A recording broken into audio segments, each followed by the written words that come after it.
कोई बात नहीं है, समझने वाले समझ गए होंगे, हमको क्या करना है जी। हाँ जी, अब कथा तो कई देशों में जाएगी, सब तो नहीं समझेंगे, पर जिनको समझना है वो समझ जाएंगे। हमारा आपका काम तालमेल मिला के कथा श्रवण करना और कथा सुनाना। कथा सुनाने का तात्पर्य आनंद तब ही आएगा जब कथा समझ में आए, व्याख्यान समझ में आए।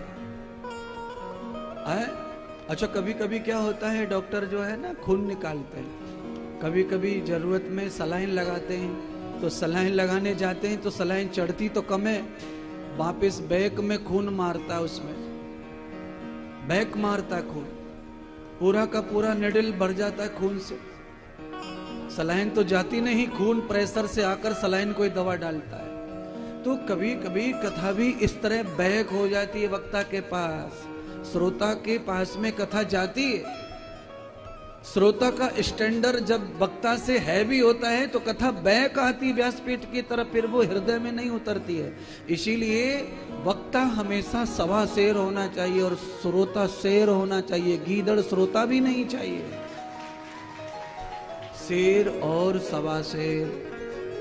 वक्ता हमेशा श्रोता से थोड़ा बड़ा होना चाहिए, थोड़ा योग्य होना चाहिए, कुशल होना चाहिए, थोड़ा विद्वान होना चाहिए, थोड़ा भजनानंदी तपस्वी होना चाहिए। आप जितने हैं आपसे थोड़ा 21 होना चाहिए, कम से कम वक्ता। क्या होगा उससे? सुनिए क्या होगा उससे। आपके बाथरूम में पानी बाल्टी में भरना है, नल से तो पंप नहीं चलाना पड़ता, नल खोलना पड़ता है, पानी स्वयं बिना ही टेंशन के बाल्टी में आ जाता है। पर वही पानी जब टंकी में चढ़ाना पड़ता है तो फिर अपने आप जाना कठिन है। या तो पंप चाहिए और या तो फिर पानी पहले से टंकी में भरा हो। हमारी छत की टंकी से बड़ी ऊंची टंकी होनी चाहिए नगर पालिका की, तो उसका प्रेशर ऊंचा होगा तो हमारे घर में पानी स्वयं चढ़ जाएगा, या पंप करना पड़ेगा। पर श्रीमद् भागवत की जो धारा है ज्ञान गंगा की, ये ऐसे समझो जैसे टंकी की हाइट ज्यादा हो और बंगले की हाइट कम हो, पानी छोड़ते से ही अपने आप ही फ्लो से अपने घर में चढ़ जाए। ऐसे ही कथा इतनी स्टैंडर्ड होनी चाहिए कि आपकी खोपड़ी में घुसेड़नी ना पड़े, अपने आप ही घुसड़ जाए, अपने आप प्रवेश हो जाए। कई चीजें जबरदस्ती डालनी पड़ती है, जबरदस्ती। कई चीज बिना डाले प्रेम से ही समर्पित हो जाती है। इसीलिए वक्ता और श्रोता का भी स्टैंडर्ड अच्छा होना चाहिए। अगर वक्ता का स्टैंडर्ड अच्छा नहीं है तो श्रोता का भी फिर स्टैंडर्ड डाउन होता चला जाता है, फिर कुछ सीखने के लिए कुछ नहीं है। मान लीजिए वक्ता को कोई अच्छी बात बतानी है और अच्छी बात बताने के लिए फिर वो यहाँ व्यासपीठ पर बैठ के दुकान खोलना शुरू कर दे, यानी वो किताब खोले, फिर पन्ना खोले, फिर लेसन खोले, जो कमरे में तैयारी करके आया वो पन्ना खोले, उस श्लोक को निकाले जो रट के आया। तब तक तो यहाँ 5 मिनट निकल जाएंगे, तब तक तो वक्ता का कान ध्यान इधर से उधर चला जाएगा। तो यहाँ कुल मिलाकर यह है कि वक्ता का जो स्टैंडर्ड है वो कहीं लूज हो रहा है। श्रोता तो स्टैंडर्ड लेके ही आता है, भाव लेकर आता है, पर वक्ता का जो स्टैंडर्ड है वो अनुकूल श्रोता के जब होता है तो कथा का पहले दिन से ही प्रभाव हमें आनंद शांति देने लगता है, सुकून देने लगता है, और ऐसा लगता है कि अपन कहीं गए, टाइम दिया, समय दिया तो कुछ प्राप्त हुआ। पेड़ के नीचे अनायास बैठ करके छाया मिलेगी, ये ध्यान रखो।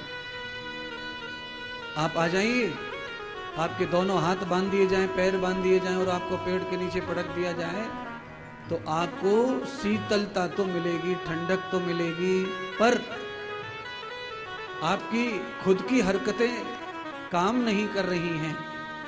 तो पेड़ की छाया सूर्य के विपरीत जाती है। आपको जहां डाला था सुबह वहां छाया थी सुबह, अब सूर्य दूसरी दिशा में चला गया तो छाया दूसरी दिशा में चली जाती है।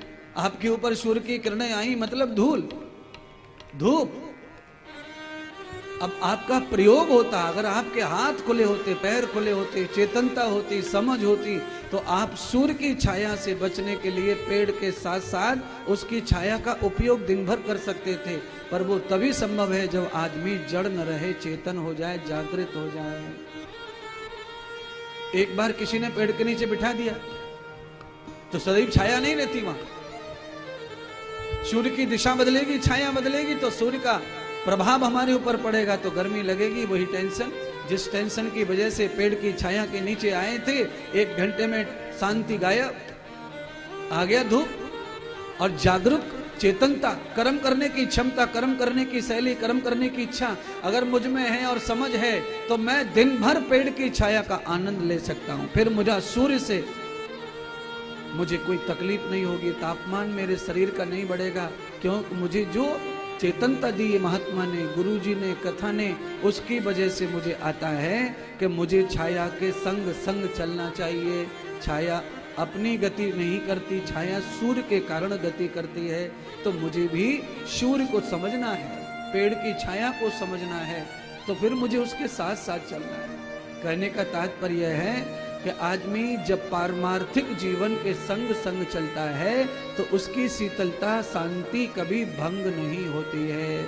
इसीलिए आप खूब तो कमाओ, खूब धनवान कहलाओ, आपके पास महंगी गाड़ी, महंगा बंगला, 2-4 प्लॉट, 10-20 नौकर, ये सबके पास हो, आप कितने भी यशस्वी हो, धनवान हो, बलवान हो, यशवान हो, नामवान हो, पर पारमार्थिक अगर जीवन नहीं है तो वो छाया जो सूर्य वाली है वो आपके ऊपर पड़ेगी और पेड़ की छाया नहीं रहेगी, आपकी शीतलता चली जाएगी। इसीलिए परमार्थ बहुत आवश्यक है।